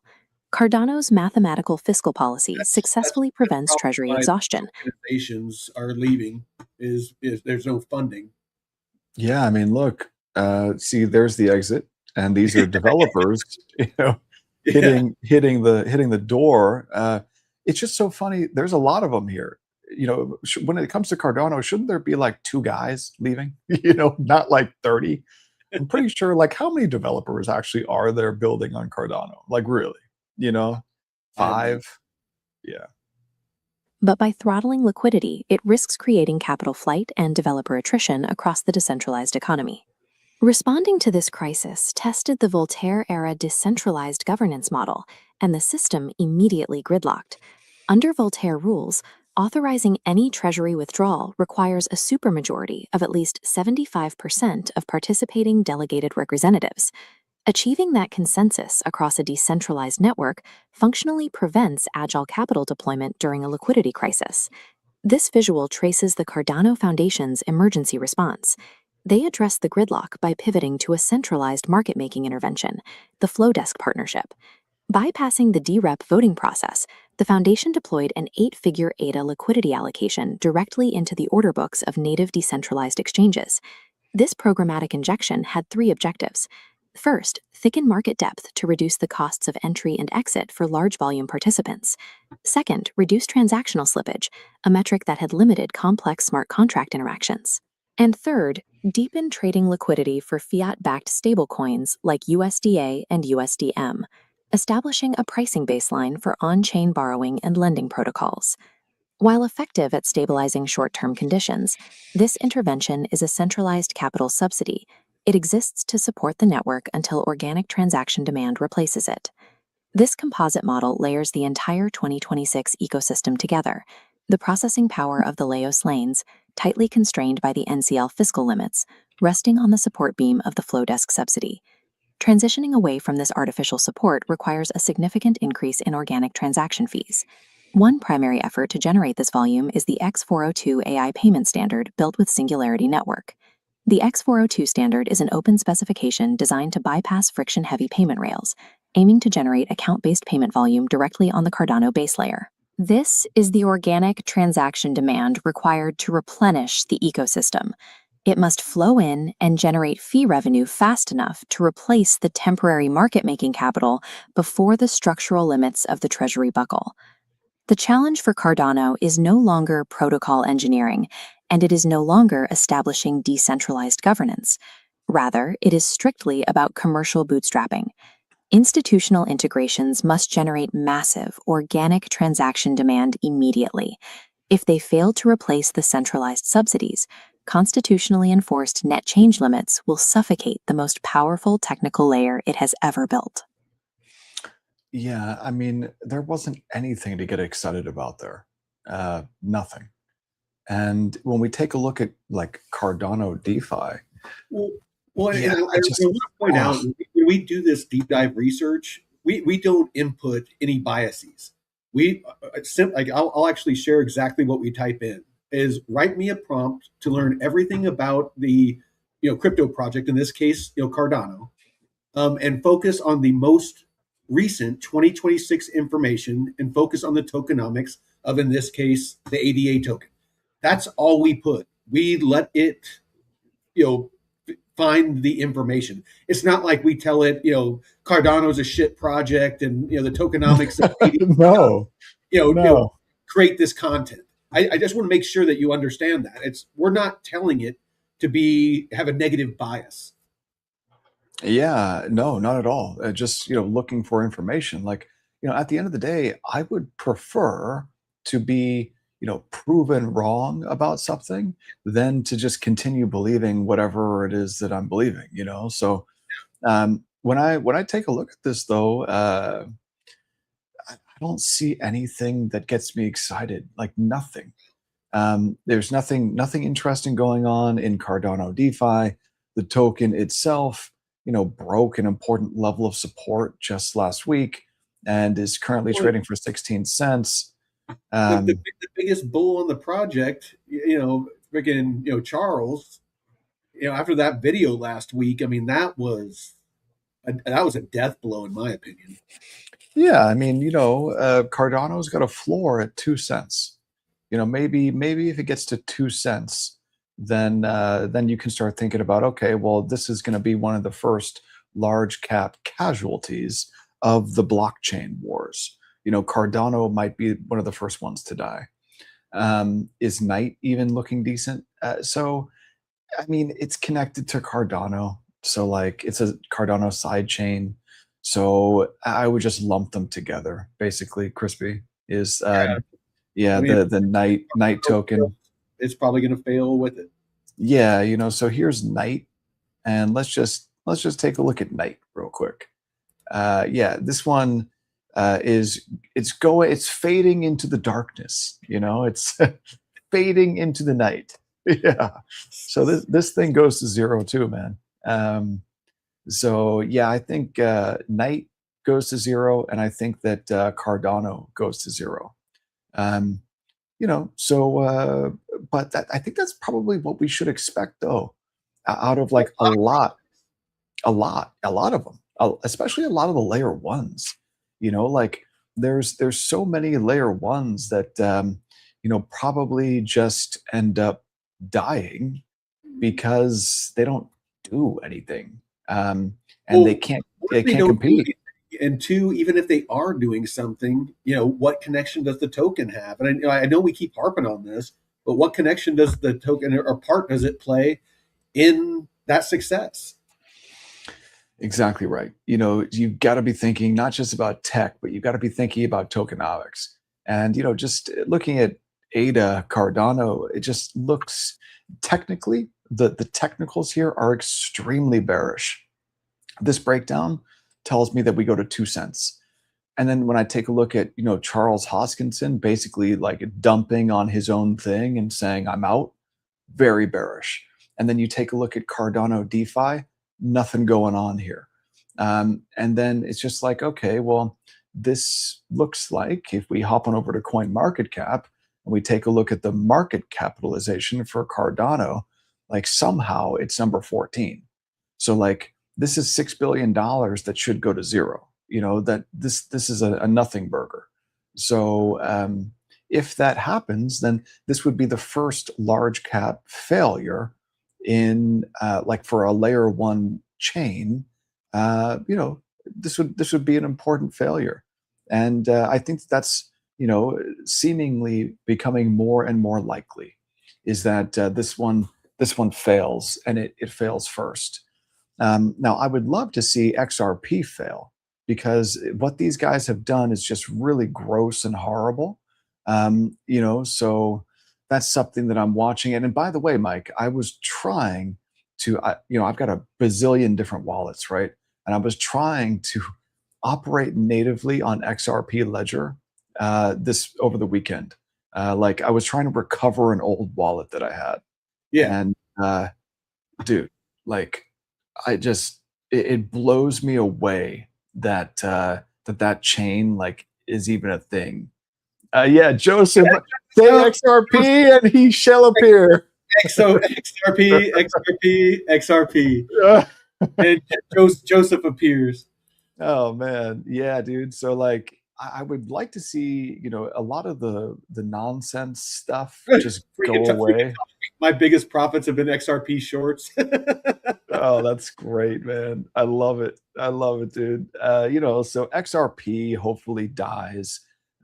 Looks like Cardano is going to be one of the first layer one large cap projects to die. And then if we like scroll down here and just go down this list, HBAR, like good riddance, Litecoin, what's the point? Sui, fucking, does Sui even work anymore? Like last I heard, it was down for like a couple of hours, and and I mean, you lost a little bit of money because it vanished. My USDC vanished. I tried to send it like right after the chain came back online. I tried to send it to Near, and it poof, gone. So like I'm never using Sui again. It's going to take a long time for me to be able to use Sui again. Like AVAX C chain and AVAX the layer one, like what exactly does this do again? People used to always talk about GameFi. That never like materialized. Well, it materialized, but I don't know to what extent. That off the grid game was on AVAX. To what extent? Right, exactly. I don't know if it was the whole game or if it was like part of the economy, or I Right. don't know. Yeah, exactly. It's just Well, kind of like, arena. The arena is built on AVAX. yeah, well, I mean, haven't heard back about those API keys. So, No, yeah, came on the show, and I thought it was a great, great kind of interview, or just like impromptu visit. Again, I was like really excited to maybe work with them a little bit, and yeah, it was just like freaking those APIs never materialized. what is this one? Dexy? What is this here? This is a Never heard. new. I've never heard of it either. So a What? decentralized governance protocol that makes AI ownership transparent, collective, and accountable. DEXE. Yeah. Huh. I'll make that a deep dive for tomorrow. Yeah, it's up 125% over the last 12 months. All right, so tomorrow And is Arrow and Dexy. great. And then, there's another one here that's rallied into the top 50, Humanity. What a name, dude. Humanity coin. But look at this performance. I mean, my God, up 5x in the last 12 months. We've got to be taking a look at this for sure. But what does this do again? Humanity protocol stands apart from existing solutions. Oh, proof of personhood, especially government run biometric ID systems through a combination of decentralization, user ownership, and Web3 native interoperability. Unlike centralized government databases, Humanity puts individuals in control of their own biometric and identity data via tamper-proof blockchain infrastructure. Well, That's pretty cool. well, let's So let's get into Venice AI. We got about 20 minutes left, so I have a little bit of time for the socials. sweet, let's do that. So before we play the video content for Venice, let me see if I can just VVV. Let's take a look at this one. So it's number 66. It's up 5x over the last 12 months, and really, took off at the those lows in the beginning of February. Really, basically put in all of that return just since the beginning of February to today. And Venice is it says here, I'm just going to read the description from CoinMarketCap. Now, this is, what's the market cap on this one? If I just take a look at the market capitalization, where is that here? Explorers, low, high. I'm just looking for a total market. There it is. So FDV, 1.4 billion. Okay. And, that's a pretty high FDV. What's the float? Circulating supply, total supply. Okay, so half of the float has yet to unlock, it looks like. And Venice is a private, censorship resistant generative AI platform for text conversations, image and code generation, and AI character interaction built on open source models and powered by decentralized infrastructure. Led by Eric Voorhees and Tiana Baker Taylor, Venice was founded in May 2024 and today supports more than almost 500,000 users. Wow. So the Venice token says, okay, let's take a look.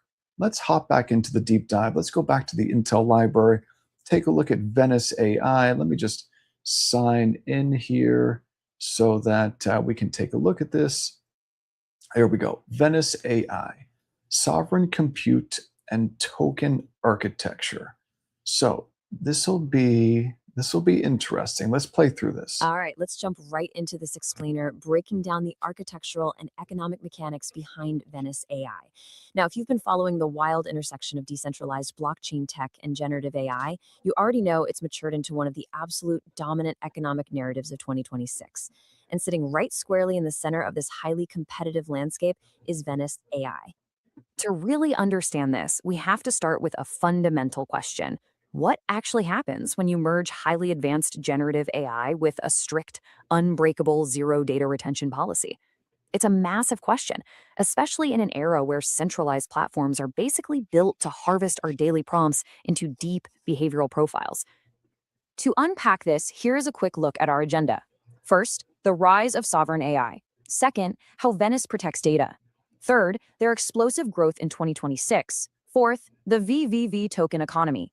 And finally, staking and structural risks. Let's get to it. Okay, kicking things off with sections 1 and 2. Sovereign AI and data protection. Founded back in May 2024 by crypto pioneer Eric Voorhees and Tiana Baker Taylor, Venice is championing what they call sovereign AI. This is basically a direct counterpunch to big tech platforms that permanently log every single thing you do. So instead of using giant central servers, Venice routes all generative requests through a decentralized network of independent GPU operators. Think nodes like Agura, and they completely bypass central telemetry or data logging. Now, what's really fascinating here is the multi-tiered cryptographic stack they're using to pull this off. Your prompt data and conversation histories, those are actually stored locally, right inside your browser. From there, the platform uses client-side encryption and highly secure hardware enclaves. They're combining trusted execution environments, or TEEs, with confidential computing paradigms. What that all boils down to is that the host node literally never sees your plaintext inputs or outputs. It's fully verifiable, zero data retention execution. To deliver on this promise, Venice basically gives you two distinct paths. On one hand, we have private models. These are open source heavyweights like Llama, DeepSeek, and Venice Uncensored that run directly on independent GPUs with absolutely zero telemetry, total privacy. On the other hand, we have anonymized models. These are proprietary systems that you access through a clever proxy layer. This proxy essentially scrubs away all your identifying metadata, like your IP address, before it ever hits a third-party provider like OpenAI or Anthropic. Wow, that's interesting. So, Mike, what has your experience been using Venice? I know you told me a little while ago that you would actually use this thing. What's your experience been using it? So using the AI itself, not as much. I mean, it's a great, it's a great AI. I mean, it does, puts out, some good outputs.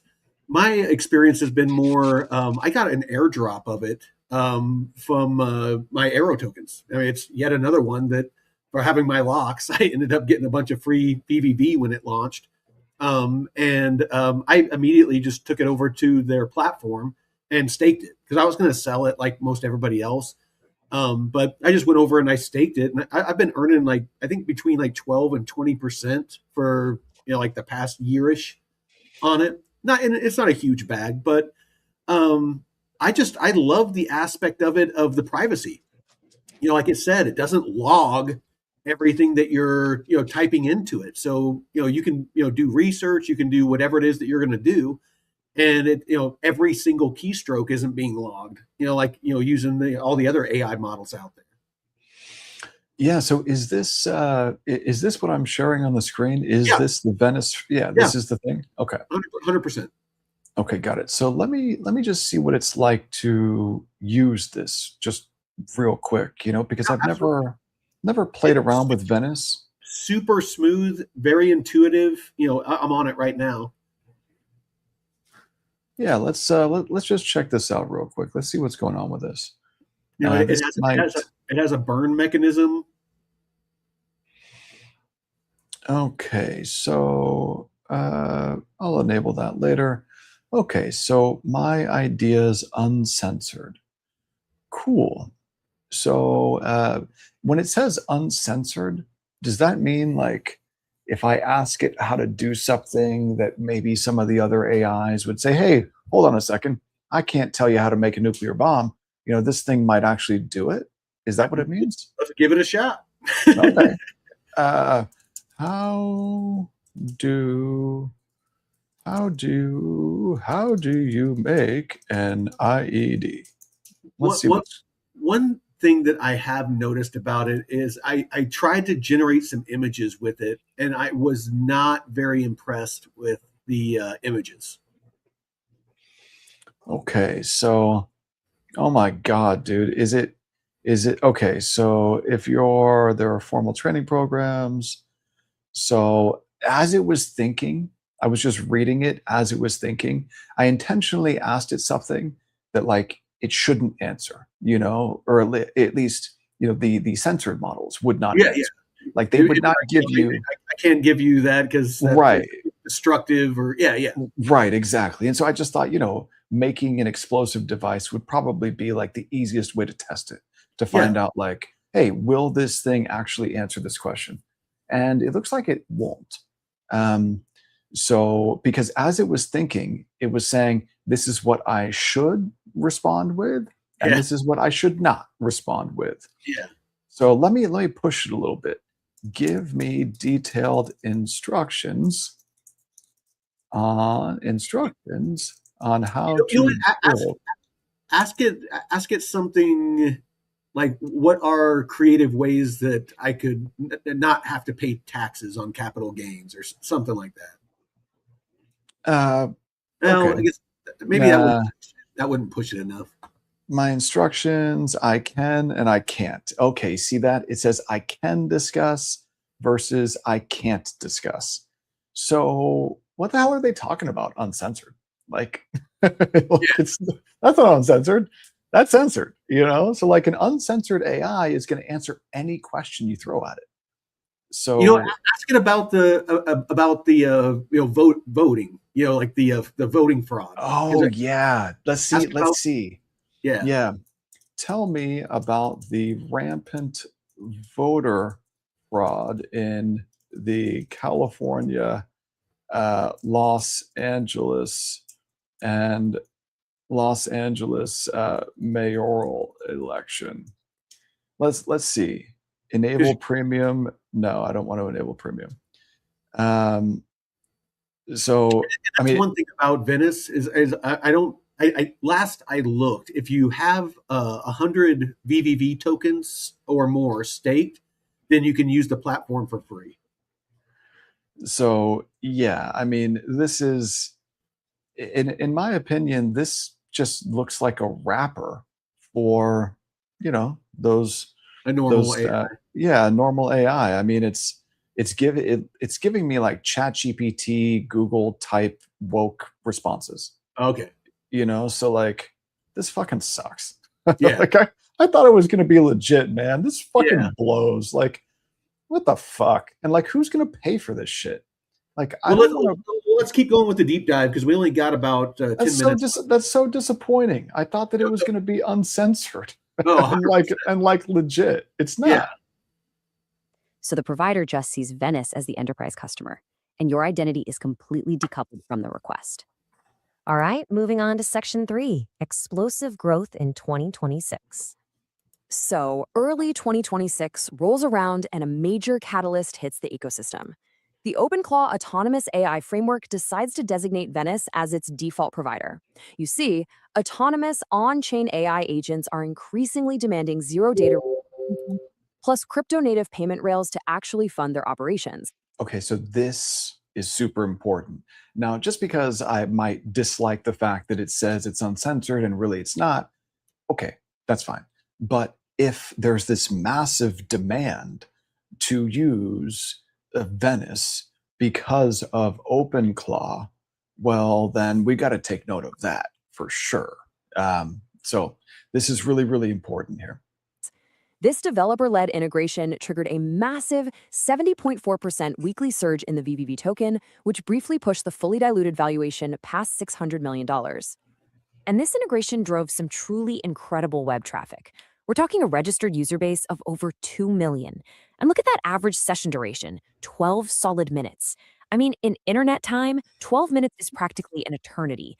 With over 50,000 daily active users and an API request velocity hitting roughly 15,000 requests per hour, the platform absolutely proved it could handle serious, sustained volume. All this demand quickly transitioned Venice from a niche privacy tool into a full-blown multimodal powerhouse. They rapidly expanded their catalog, bringing in heavy hitters like xAI's Grok 4.3, which, remember, features that massive 1 million token context window, alongside OpenAI's GPT 5.5, DeepSeek V4 Pro, and even Kuaishou's Kling V3 4K video generation models. They really covered all the bases. Which brings us to section 4, the VVV token economy. You really have to understand that the VVV token isn't just some speculative asset. It operates as the foundational capital asset on the base layer 2 network. It functions as a literal economic access key. Developers, autonomous agents, everyday users, they all have to lock this value on the base network to secure their inference rights. Now, let's talk deflationary mechanics, because this is where it gets really interesting. Take this number, for instance. In a massive Genesis burn in March. So this is the important thing right here. Let's see what these tokenomics are all about. 2025, Venice permanently destroyed over 33.5 million unclaimed airdrop tokens. That single event wiped out about a third of the total Genesis supply in one go, drastically altering the token's dilution curve. But they didn't stop there. The protocol introduced a two-pronged buyback and burn framework. The first prong is a discretionary program, which has already burned over $1.35 million worth of VVV. They do this by taking a portion of their subscription and API revenues, swapping it for the token on the open market, and sending it straight to a dead address. The second prong is their programmatic burn engine, and this is super clever. This system automatically triggers open market buybacks and destroys between $2 and $10 of VVV the exact second a new user subscribes to the platform. The amount burned scales directly with whichever subscription tier they choose. So when you put it all together, the Genesis burn, the discretionary buybacks, and those programmatic subscription burns, an astounding 42.10% of the active token supply was permanently destroyed by mid-2026. That is just a massive, massive supply-side compression. And simultaneously, Venice is choking off new supply with aggressive Bitcoin-like emission cuts. They started way up at 14 million tokens annually, and systematically squeezed that down to a target of just 3 million tokens by July 2026. Systematic reduction of new tokens entering circulation, combined with the burns, creates an incredibly powerful supply-demand flywheel. Finally, Section 5, Staking and Structural Risks. So how do users actually participate in this? By staking a flat minimum of 100 VVV on the non-custodial based smart contract, retail users unlock Venice Pro access. This gives you unlimited text prompts and early model access without having to pay any reoccurring fiat fees. Concurrently, those staked tokens are actually earning an emissions-based native yield, which has been hovering around a solid 12 to 15% APR. But that yield isn't static. It shifts dynamically based on platform utilization, acting as a balancing act between the stakers and the protocol's treasury. During low demand, stakers get 80% of the rewards. When the platform hits its optimal 50% target, the treasury actually takes the lion's share to fund expansion. But when demand spikes to 100%, the rewards flip right back to 80% for stakers. This strongly incentivizes people to lock their capital and provide capacity exactly when the network needs it most. Okay, when they say lock, is there like a lockup period? Or when you stake your VVV, can you immediately unstake and liquidate? I wonder how that process works. Like I said, I have some stake. Let me look real quick. I forget if there is a cool off period or anything like that. Yeah, I'm curious too. Go ahead and keep going, because I mean, we only got about 7 minutes left. Okay, let me keep playing this. Now, because developers face capacity volatility in this pro rata system, meaning their API bandwidth fluctuates as other people stake or unstake, Venice introduced the DIEM token in 2025. DIEM acts as a 7 standardized days. compute bond. What's that? 7 days. Unstaked tokens will be available to withdraw in 7 days from the period that after you hit unstake. Got it. Designed specifically to stabilize throughput and give developers the reliable capacity they need to run their apps. Objectively, though, we have to look at the whole picture and note the ecosystem's structural risks. Primarily, there is a strict 7-day unstaking cooldown. While this is designed to stabilize the protocol's API capacity and prevent a sudden bank run on capital, it heavily exposes users to sudden price volatility. Your tokens are locked up in a non-yielding bearing state for exactly 7 days before you can even react to market movements. Furthermore, a close look at the underlying architecture reveals a few centralization vectors. For one, the initial distribution heavily favored airdrops, making up 50% of the Genesis supply, alongside a 10% allocation to ecosystem funds. On top of that, the smart contracts actually contain owner-only minting functions, meaning some centralized control does remain over specific contract capabilities. So I want to leave you with this final pivotal question. Does the breakthrough privacy architecture and that robust deflationary engine of sovereign AI justify these structural staking risks and centralization vectors? It is absolutely the essential question you have to weigh before stepping into this decentralized compute marketplace. Thank you so much for joining me for this explainer, and always keep questioning how your data is being handled. Huh. Okay. So that was kind of interesting, Mike. What'd you think about that? It's the tokenomics look amazing. I mean, the fact that 42% of the supply has been burned, and they're looks like they're constantly taking steps to make it more and more deflationary. But I mean, but something you got to keep in mind, is that adoption. So I would want to see more and more people using Venice AI, because otherwise there's really no reason to own the token if it's not being adopted. It's that's the double side, no pun intended, but the double, two sides of the token is the tokenomics and the adoption, the utility of the and the project itself. Utility. Yeah, Yeah. man. So that was kind of interesting.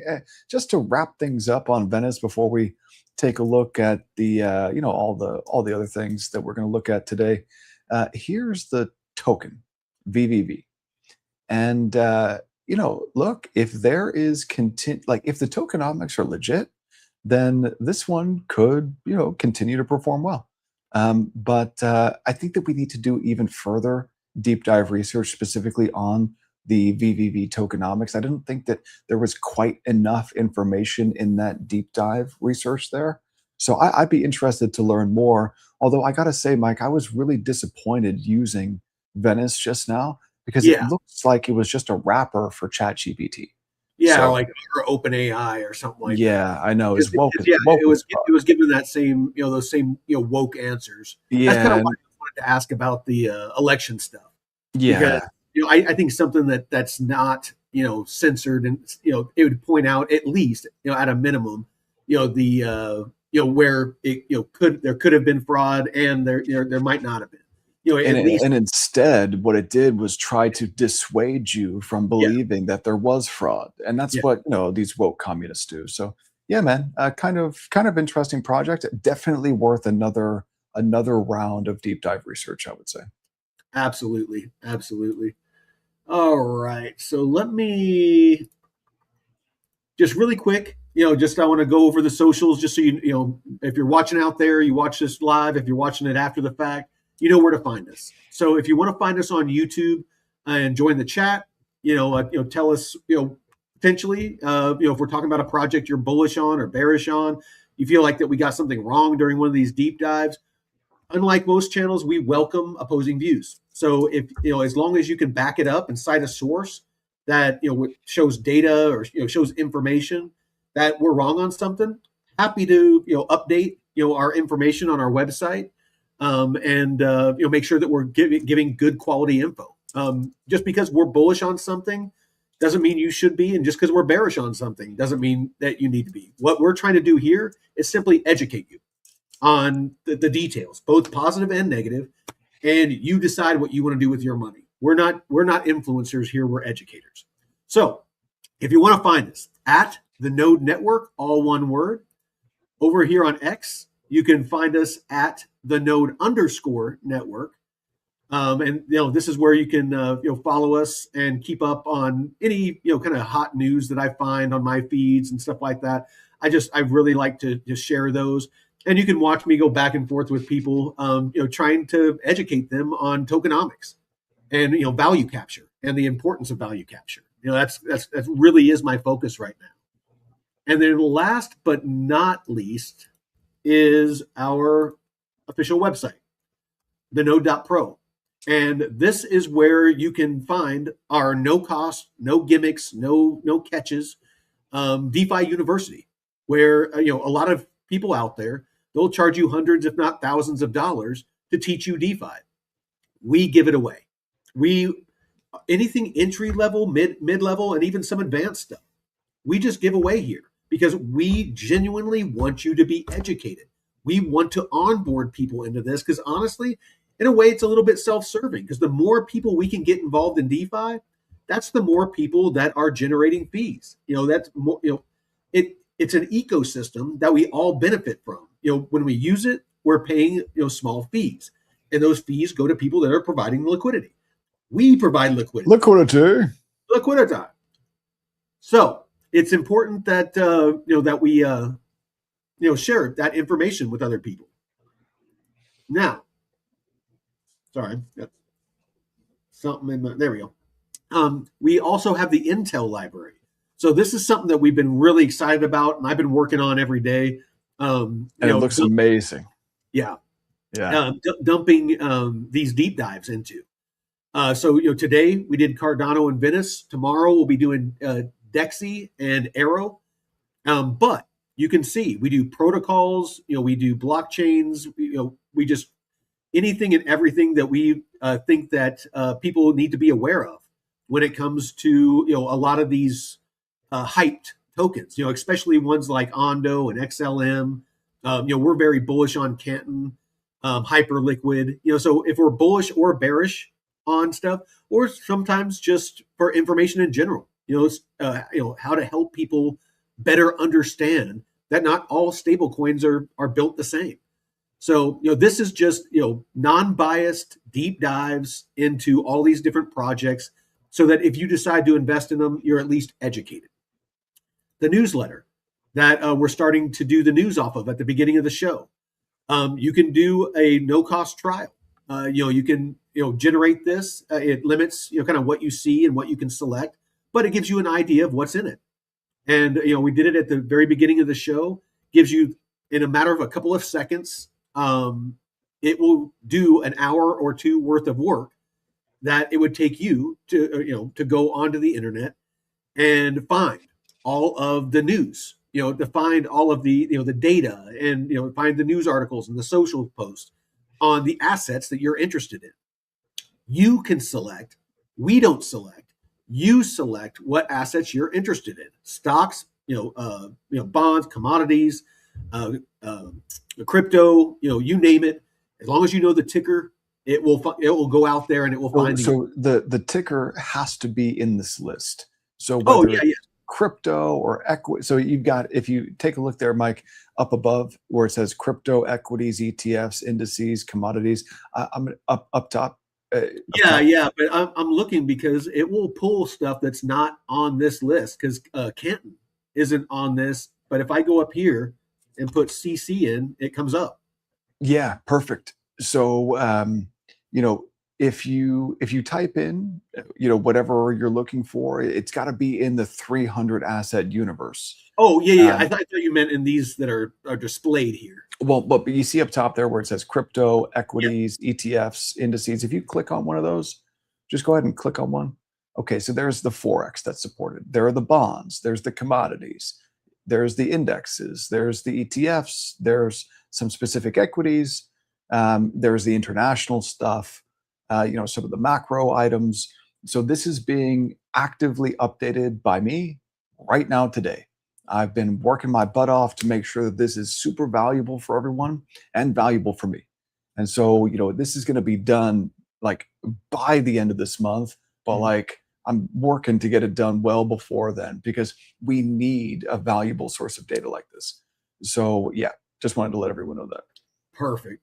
And this is the new Hermes agent. So this is basically our little AI assistant that David's building out that you can talk to and interact with, and ask questions about crypto and investing, and it will basically like you're a little assistant, a little investing assistant.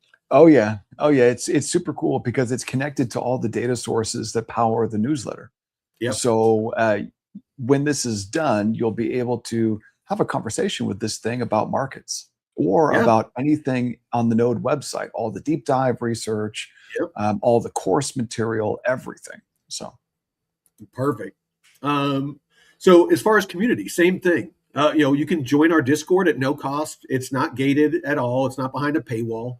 There is one channel in there that on Mondays, Wednesdays, and Fridays, we go live in there, and David gives a lesson, and a bunch of the community, the advanced investors, are all in there, and sharing successful trades, different DeFi positions, and unsuccessful ones with each other, and asking advice. It's a great place if you're looking to find a mentor to take your investing to the next level. Yep, Mondays, Wednesdays, and Fridays. Those premium calls. Yeah, I mean that's, and there's a 7-day trial for that, as no cost trial for that. Exactly. Oh, did you lose me for a minute? Yeah, just for a second there. Okay, I'm back. All right. So yeah. All right, perfect. Thank you for taking over. All right. So aside from that, we have the store. So, I mean, by all means, I mean, it's not something that you need to do, but we greatly appreciate it. If you find like one of these designs, hoodies, hats, t-shirts, if you want to help support the channel, we greatly appreciate it. Not necessary, but it does help. So again, appreciate it. Above everything else, the thing that helps this channel the most and costs you nothing is going to the bottom, hitting that thumbs up, sharing the stream, following or subscribing. That has the biggest impact into us being able to get this information and these no cost tools and education out to as many people as possible, so that they're not taken advantage of by people that are trying to charge hundreds and thousands of dollars for uh, often a lesser quality program. Yeah, got to be careful for unscrupulous actors. Yes.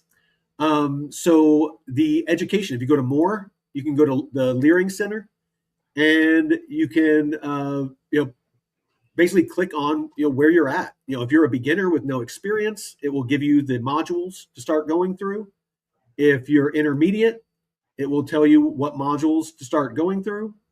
And if you're advanced, you can click on that and it will tell you which ones that you should start going through. So it will basically point you in the right direction. Of course, you can bounce around, do whatever you'd like, but it just gives you an idea. And this is highly structured material, just like our deep dives with videos, the audio, if you want to listen to it while you're driving, if you're a truck driver or something like that, and don't want to watch the video, but you want to hear the material, quizzes, checks on learning, all of that stuff, and again, at no cost. There's no tricks or gimmicks. If you want to take a look at our programming, this has all of our shows Monday through Friday and what times that they're on. We have, as you can see, we have multiple live shows and pre-recorded shows every single day. The gold is our daytime shows, red is our evening shows, and purple are those live calls I was just talking about, and that David took over and mentioned in detail. The Monday, Wednesday, and Friday calls. And coaching. So this is David's bespoke coaching program, where he will work with you one-on-one. So if you're interested in that and would like to book a no-cost consultation, just put your email in here and pick a time and a date, and he will jump on with you and go over where you're at in your investing experience.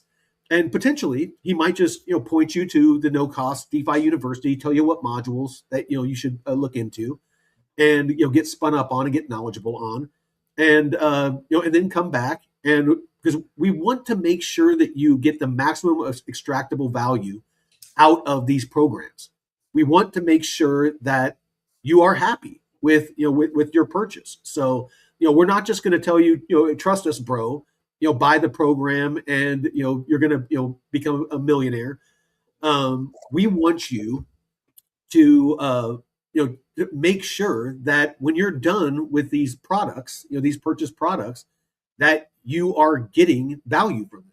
So that's something that we're very, very much about here, is just integrity and making sure that you get what you pay for. So, and then looks like we added this. So we are building out an API that if you want to Yeah. a product that basically you can buy the 30 the very deep API layer that David is building out, and that has multiple data streams and multiple data points, so that it can verify and and cross verify, so that you can get more accurate data. This is super cool. So this is basically the newsletter, the Hermes agent, and the API. They're all kind of sort of the same thing, but being able to get reliable structured data on a 300 asset market universe or whatever, like you can build a lot of stuff on top of that. So yeah, this will be done soon. Mike, I gotta run, man. It's we're a couple minutes over time. I've got to go outside. There's Oh no, we're done. So yeah, so basically, I'm just been chatting while we were live. I've been chatting with Zenith, who might be coming on to do an interview, but awesome. more details to come on that. And until next time, Veteran Crypto out. Peace.